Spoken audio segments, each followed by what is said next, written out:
बाहर के जो आ रहे दिमाग बिगाड़ रहे हैं। ठाकुर समाज और ब्राह्मण समाज के लोगों के घरों में जाकर के जो है सर्च करना चाहिए और यह नक्सलवाद टाइप के जो है लोग हैं, आतंकवादी टाइप के लोग हैं। ये रावण आ रहा है तो राम भी आएगा।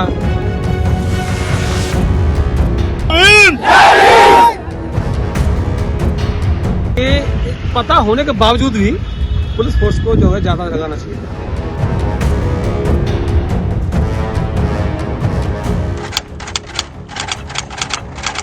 बाईस फरवरी 2025 मथुरा जिले के लिए ये वो मनहूस तारीख थी जिस दिन जनपद में दो बड़ी घटनाओं ने जन्म लिया। पहली घटना थी गांव कर्नावल में दलित दुल्हनों की बेटियों की शादी वाले दिन उनके साथ मारपीट और फिर उनकी बारात वापस लौट जाने से उनकी शादी का टूटना। उसी दिन सुरीर के गांव भगत नगरिया में दलित व्यक्ति का रास्ता रोक उसके साथ मारपीट करना। छोटी घटनाओं से उठी चिंगारी इतनी बड़ी आग का रूप ले लेगी, इसका अंदाजा तो खुद मथुरा पुलिस को भी नहीं था। वो तो इन दोनों घटनाओं को मामूली लड़ाई झगड़े की घटना समझ हल्के में ले रहे थे। बाकी इन दोनों मामलों को हवा देने का काम राजनीतिक पार्टियों के नेताओं ने कर दिया, जिन्होंने इन पर जमकर राजनीतिक रोटियां सेंकी। रावण आ रहा है तो राम भी आएगा, बस इन्हीं अफवाहों ने मथुरा के सुरीर गांव के भगत नगरिया का बिगाड़ा था माहौल। नमस्कार, मैं शिवांगी चौधरी, आप देख रहे हैं हिंदुस्तान तहलका। मथुरा पिछले 10 दिनों से जातीय झगड़ों की भेंट चढ़ा हुआ है। चारों तरफ दलित और दबंगों की चर्चाओं का माहौल है। 22 फरवरी 2025 मथुरा की वो तारीख जिस दिन एक ही जिले के दो गांवों में जातिवाद और अत्याचार की खबरों ने जन्म लिया था और देखते ही देखते पूरे जनपद में आग की तरह फैल गई। पहली घटना गांव करनावल में दलित बेटियों के साथ शादी वाले दिन मारपीट और उनकी बारात लौट जाना, और उसी दिन सुरीर के गांव भगत नगरिया में दलित व्यक्ति के रास्ता रोकना और उसके साथ मारपीट। जब इस पूरे मामले की पड़ताल करने के लिए मैं गांव और उसके आसपास के क्षेत्र में पहुंची तो मामला कुछ और ही निकल कर आया। देखिए पूरी रिपोर्ट।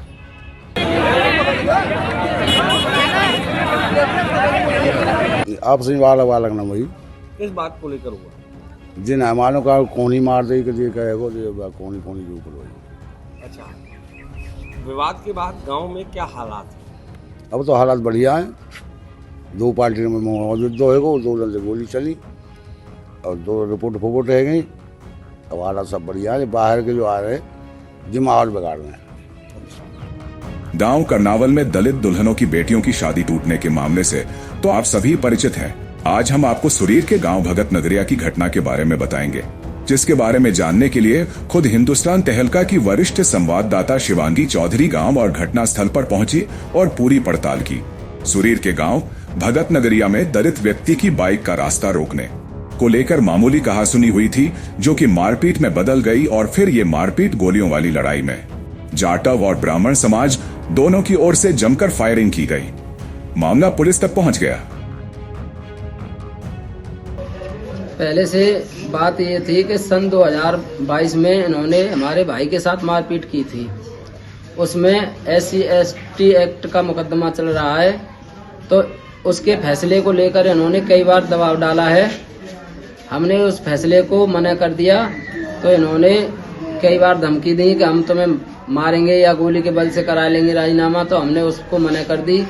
तो इन्होंने उस बात को लेकर 22 तारीख को शाम को 4 बजे हमारा लड़का काम पे से आ रहा था, तो इन्होंने वहां अपने दरवाजे पे खड़े होकर उससे मारपीट की। फिर उसके सीने पे तमंचा रख दिया।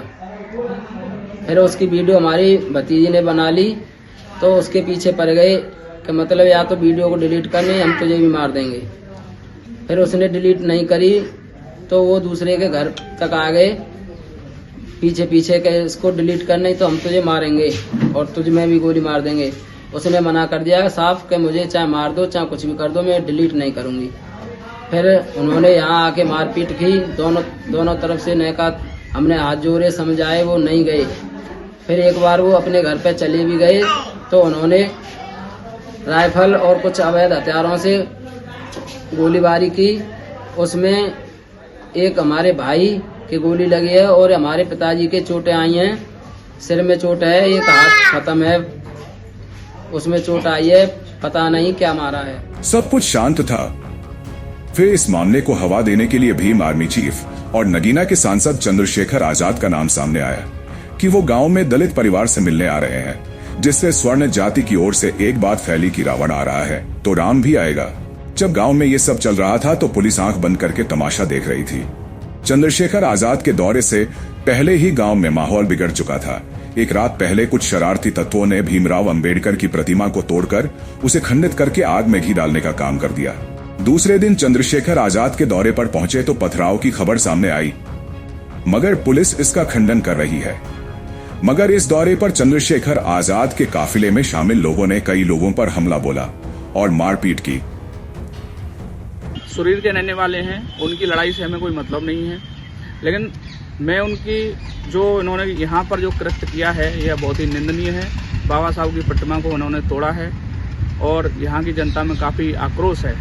और यह नक्सलवाद टाइप के जो है लोग हैं, आतंकवादी टाइप के लोग हैं। प्रत्येक घर में की तो मैं कह नहीं सकता हूँ, लेकिन 90% लोग यहाँ के जो है अवैध हथियार रखते हैं। और मैं प्रशासन से ये मांग करता हूँ कि ठाकुर समाज और ब्राह्मण समाज के लोगों के घरों में जाकर के जो है सर्च करना चाहिए और निश्चित वहाँ पर अवैध हथियार जो है बरामद होंगे।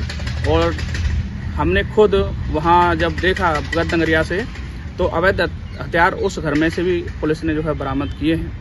इस घटना के बाद पुलिस ने कोई और कार्रवाई की, जैसे आप कह रहे हैं कि और घरों में जाकर इस तरीके से कार्रवाई करनी चाहिए, पुलिस ने करी ऐसी कोई कार्रवाई? ऐसी कोई कार्रवाई पुलिस ने नहीं की है। पुलिस की इन गतिविधियों को देखकर ऐसा लगता है कि कहीं न कहीं पुलिस भी इसमें और भी कई बड़े हाथ इसमें इन्वॉल्व हो सकते हैं। क्या हुआ था कल ये हुआ था, चंद्रशेखर भाई आए थे यहाँ पे पीड़ित परिवार से मिलने के लिए। उनका दौरा था 28 तारीख का निर्धारित हुआ था और कर्नावल होते हुए सरेला गए। सरेला से वो सुरीर आते हुए भगत नगरी जाना था उनको। उससे पहले ऐसा हुआ था कि उसी रात को बाबा साहब की मूर्ति को खंडित कर दिया गया था, तो इसलिए लोगों की संख्या यहाँ पर ज्यादा थी। सभी लोग यहाँ 28 को आने वाले थे, एक दिन पहले मूर्ति खंडित की गई है। उसी रात को मूर्ति खंडित कर दिया, तो सारे लोगों में जो है आक्रोश था, इसलिए सब लोग यहाँ पे इकट्ठे थे। उसके बाद में क्या होता है कि यहाँ ज्यादा संख्या होने के कारण भाई को यहीं रोक लिया गया और मूर्ति को देखने लगे। उससे पहले क्या होता है कि जब सरेला से चले थे तो नगला मौजी पड़ता है। मौजी नगला पे एक एजेंसी है ट्रैक्टर की, सोनालिका की। वहाँ पे कुछ गुंडा तत्व के जो लड़के थे वहाँ पे खड़े थे। वहाँ 15-20 लड़के खड़े थे, उन्होंने जो है पथराव कर दिया काफिले को। कुछ लोगों के जो है चोटें भी आई हैं और बहुत बड़ा हंगामा हुआ। पुलिस प्रशासन की बहुत इसमें जो है कमजोरी रही है कि इतना होने के बावजूद भी उन्होंने प्रशासन को जो है अलर्ट नहीं होना चाहिए था कि सोशल मीडिया में 2 दिन पहले से ही ये इस तरह की पोस्ट डाली जा रही थी कि रावण आ रहा है तो राम भी आएगा। एक कौन सा पांडे है, कोई सर्विस पांडे, उन्होंने 28 तारीख को ही सर्विस पांडे का जो है उन्होंने एक कार्यक्रम रख दिया था, ऐलान कर दिया कि हमारा सर्विस पांडे भी आ रहा है और रावण भी आ रहा है, रावण के सामने राम भी होगा। तो इस तरीके से कमेंटमेंट हो रहे थे। भाई को भी बताया और पुलिस प्रशासन को भी बताया था कि इस तरीके से जो है कमेंट हो रहे हैं। और इसके बावजूद भी जो है पुलिस की हम ये निष्क्रियता ये समझेंगे कि पता होने के बावजूद भी पुलिस फोर्स को जो है ज्यादा लगाना चाहिए। जब गांव में पहले से माहौल गर्मा रहा था तो पुलिस को सचेत होकर भारी पुलिस बल तैनात करना चाहिए था, या फिर चंद्रशेखर आजाद के दौरे को रोकना चाहिए था, ताकि गांव का भाईचारा जातीय मनमुटाव की भेंट चढ़ने से बच सकता था।